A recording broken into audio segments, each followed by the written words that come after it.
आपको बता दें कि उमा भारती को बड़ी जिम्मेदारी दी है। गंगा की सफाई का काम उमा भारती को सौंपा गया है, लेकिन उससे पहले ये देखिए उमा भारती अपना मंत्रालय का कामकाज संभालती हुई, पदभार को संभालती हुई। आज मेरी जिंदगी का सबसे खुशी का दिन है और मेरी जिंदगी का सबसे सार्थक दिन है। आज अब आपने कुछ नहीं बोला, आवाज आई। आज मेरी जिंदगी का सबसे खुश दिन है और सबसे सार्थक दिन है। मैं जल संसाधन मंत्रालय में आई, लेकिन हमारे मंत्रालय का जो मुख्य केंद्र बिंदु है वो गंगा है। गंगा भारत की पहचान है। नरेंद्र मोदी जी की मैं बहुत आभारी हूँ कि उन्होंने मुझे मेरी जिंदगी का सबसे सुंदर उपहार दिया। आज जन्म से लेके आज तक इन 53 सालों में मेरी जिंदगी सार्थक हो गई, क्योंकि मुझे गंगा जी का दायित्व मिला। मोदी जी ने स्वयं गंगा के किनारे से चुनाव लड़ा और बहुमत प्राप्त करने के बाद उन्होंने गंगा जी की आरती उतारी।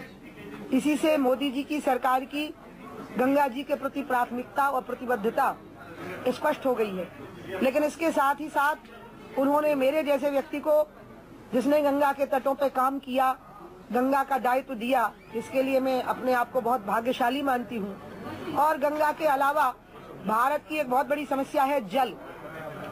भारत में बहुत पानी बरसता है, भारत में अंतर्निहित जल भी बहुत है, लेकिन जल की एक बहुत बड़ी समस्या भारत में है। भारत मानी हुई नदियों का देश है और वो नदियां आज जिस स्थिति में हैं, उसका उद्धारक यदि कोई हो सकता था भागीरथ के बाद, तो वो हमारे मोदी जी ही हो सकते थे। उन्होंने साबरमती पर भी इसका प्रयोग किया और इसलिए वह एक ऐसे व्यक्ति हैं जो करने के बाद बोलते हैं। मैं इस बात का पूरा ध्यान रखूंगी कि जो दायित्व उन्होंने मुझे सौंपा है, और इस दायित्व को सौंपने के पीछे बहुत सारी अदृश्य साधु संतों की शक्तियां काम कर रही हैं। हिमालय में जब मैं गई हूँ गंगा के कार्य के लिए, तो सभी ने, और पार्लियामेंट में भी जब मैंने गंगा जल भेजा तो राज्यसभा और लोकसभा के सभी पार्टी के सांसदों ने, सभी पूजा विधि और सभी जाति वर्गों के सांसदों ने जिस तरह से गंगा जल अपने हाथ में लेकर के उसका अभिनंदन किया था, उसको मैं कभी भूल नहीं सकती।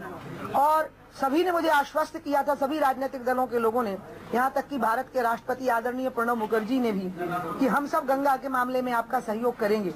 मुझे बहुत खुशी हुई कि मोदी जी ने गंगा के किनारे से चुनाव लड़ा, मोदी जी ने बहुमत प्राप्त किया और गंगा का काम मुझे सौंपा है।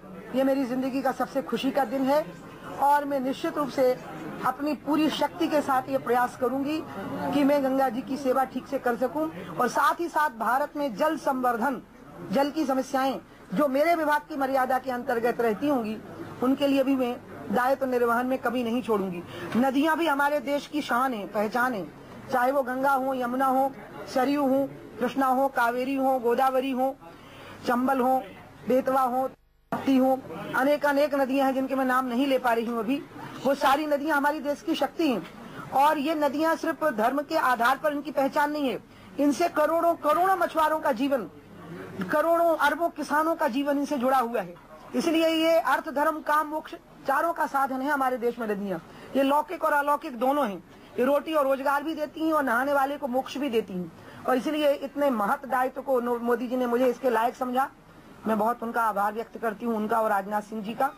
और मेरे राज्य मंत्री जिनका स्वतंत्र प्रभार भी है, मेरा भाग्य है कि उनके जैसे संयमी और धैर्यशील व्यक्ति को मेरे साथ में एक बहुत अनुभवी और प्रामाणिक व्यक्ति हैं संतोष गंगवार जी, वह भी राज्य मंत्री के नाते बहुत सारे दायित्व उनको दिए गए हैं। उसमें गंगा के मामले में भी उनको मेरे साथ में खड़ा कर दिया गया है। इससे मेरी शक्ति बढ़ी है, मेरा बल बढ़ा है। मैं उनका भी बहुत अभिनंदन करती हूँ और हमारी उनकी केमिस्ट्री इतनी अच्छी है कि गंगा जी की ही कृपा है कि वो भी मेरे साथ में है। मैं इनका बहुत बहुत आभार व्यक्त करती हूँ। और अच्छी बात ये हुई, आप देखिए, जहाँ भी मुझे मोदी जी ने खड़ा किया वहाँ मैं 100% सफलता लेके आई। अभी तक का रिकॉर्ड यही है। बुंदेलखंड से मैं लड़ी तो मध्य प्रदेश और उत्तर प्रदेश के बुंदेलखंड की 14 की 14 सीटें हमने प्राप्त की। उत्तराखंड का मुझे चार्ज मिला तो हमने 5 की 5 सीटें प्राप्त की। मध्य प्रदेश का चार्ज मिला था तो 3/4 से बहुमत दिया था। बिहार का चार्ज मिला था तो उस भगवान की दया से सरकार बनी थी। अब गंगा जी का काम मिला है तो मैं भगवती के चरणों में प्रार्थना करती हूँ और समस्त नदियों के लिए भी और जल के लिए भी कि हो सकता है कि इस काम में भी भगवान की कृपा से, मेरे गुरु पेजावर स्वामी जी की कृपा से मुझे सफलता प्राप्त हो। अब आप लोग पूछेंगे, मैं बताऊं। दिल्ली में यमुना है जिसमें 20,000 करोड़ रुपए पिछली सरकार ने बहा दिए हैं। क्या है यमुना की प्रायोरिटी देश की राजधानी? यमुना भारत की बहुत महत्वपूर्ण नदी है और इसलिए जब हम नाम लेते हैं तो गंगा के बाद यमुना ही आती है। हमारे राष्ट्रगान में भी आती है और इसलिए ऐसी स्थिति में मैं लगभग 15 दिन लूंगी कि कितना पैसा अभी तक आया, गंगा बेसिन अथॉरिटी के माध्यम से कितना आया, उसमें किस किस नदी के लिए गया, कहां कहां पर उसका उपयोग हुआ। इसके पहले राजीव जी ने गंगा एक्शन प्लान बनाया था, मनमोहन सिंह जी ने गंगा बेसिन अथॉरिटी बनाई।